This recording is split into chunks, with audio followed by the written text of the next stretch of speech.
Hello everyone, आज हम लोग डिस्कस करेंगे जियोमॉर्फोलॉजी टू इम्पोर्टेंट कॉन्सेप्ट कैटास्ट्रोफिज्म और यूनिफॉर्मिटेरियनिज्म के बारे में। ओके, पहले हम लोग देखेंगे कैटास्ट्रोफिज्म। कैटास्ट्रोफिज्म ये थ्योरी पहले लेके आए थे फ्रेंच साइंटिस्ट जॉर्ज क्यूव्हर ने। ओके, तो पहले हम लोग देखेंगे कैटास्ट्रोफिज्म क्या है।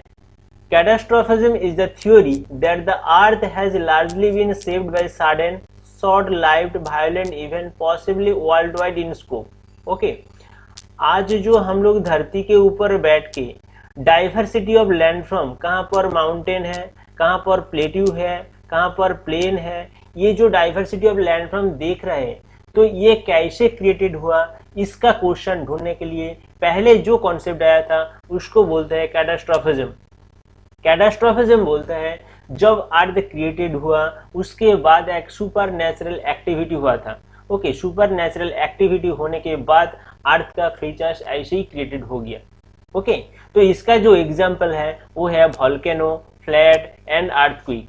ओके, और एक एग्जांपल हम लोग थोड़ा डिटेल में देखेंगे। ये है नेपाल का धारारा टावर। 2015 में जब नेपाल में अर्थक्वेक हुआ था उस टाइम धारारा टावर पहले ऐसे था, अर्थक्वेक के बाद ऐसे हो गया, तो सडनली जो चेंजेस हुआ वो है catastrophism. Okay, clear. Next concept uniformitarianism. Uniformitarianism concept first लेके आया था जेम्स हटन ने। ओके,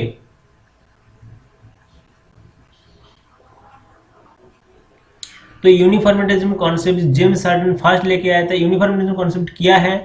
तो the theory that changes in the earth crust during geological history have resulted from the action of continuous and uniform process. Okay, the action of continuous and uniform process. तो इस image में हम लोग जो river valley का एक landform देख रहे हैं, तो ये लैंडफॉर्म एक दिन में क्रिएटेड नहीं हुआ, तो इसको क्रिएटेड होने के लिए लॉन्ग एक टाइम लगा है और कंटिन्यूअस एक्शन और यूनिफॉर्म प्रोसेस के बाद ये लैंडफॉर्म क्रिएटेड हुआ। ओके, और एक एग्जांपल लेते हैं। एक बंदा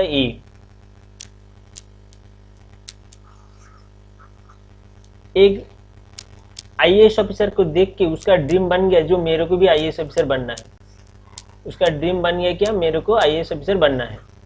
तो आईएएस ऑफिसर बनने के लिए उसको टाइम देना पड़ेगा, वर्कआउट मीन उसको पढ़ाई करना पड़ेगा, उसके बाद एक प्रोसेस से आना पड़ेगा, उसके बाद एग्जाम देने के बाद वो आईएएस ऑफिसर बन सकते हैं। तो ये जो पूरा सिस्टम है ये है यूनिफॉर्मिटेरियनिज्म का एग्जाम्पल है। आज आईएएस ऑफिसर को देखा, बोला मेरे को आईएएस ऑफिसर बनना है, कल सुबह आईएएस ऑफिसर बन जाएगा, ऐसा तो नहीं होगा। ये एग्जाम्पल हो जाएगा कैटास्ट्रोफिज्म का एग्जाम्पल हो जाएगा सडनली, तो ये तो पॉसिबल नहीं है। वो एग्जाम्पल कैटास्ट्रोफिज्म का हो जाएगा। किसी गोल को अचीव करने के लिए वो आईएएस ऑफिसर हो सकता है, किसी क्रिकेटर, किसी आर्टिस्टर होने के लिए उसका गोल को अचीव करने के लिए एक प्रोसेस से आना पड़ेगा, उसको टाइम देना पड़ेगा, वर्कआउट करना पड़ेगा।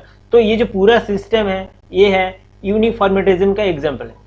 ओके, और थोड़ा देख लेते हैं यूनिफॉर्मिटेरियनिज्म का जो कॉन्सेप्ट है फर्स्ट लेके आया था जेम्स हटन।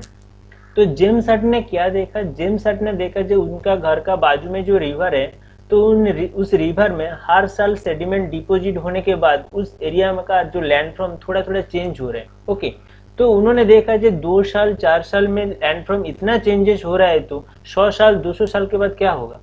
एक टाइम आएगा जो अर्थ के ऊपर जितना माउंटेन है, प्लेट्यू है, वो इरोटेड होके एक प्लेन बन जाएगा और उसके ऊपर पानी का लेयर रहेगा।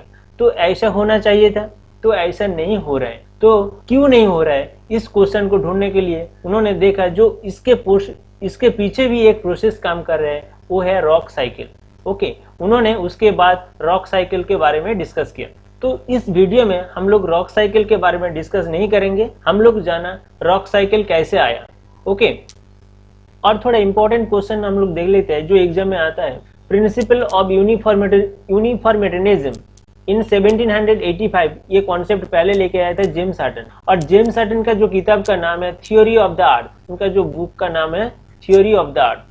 और मोस्ट इंपॉर्टेंट कॉन्सेप्ट है present is key to the past. Okay, very very important, ये एग्जाम में बहुत बार आता है। और उनका जो फॉलोअर है जॉन प्लेफेयर, उनका बुक का नाम है Huttonian theory of the earth, publish हुआ था 1802 में।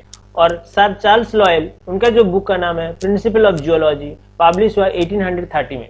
जेम्स हार्टन पहले जियोलॉजिस्ट था, उसके बाद उन्होंने जियोग्राफी में आया है। तो Hutton was the first geologist to observe cyclic nature of the earth history.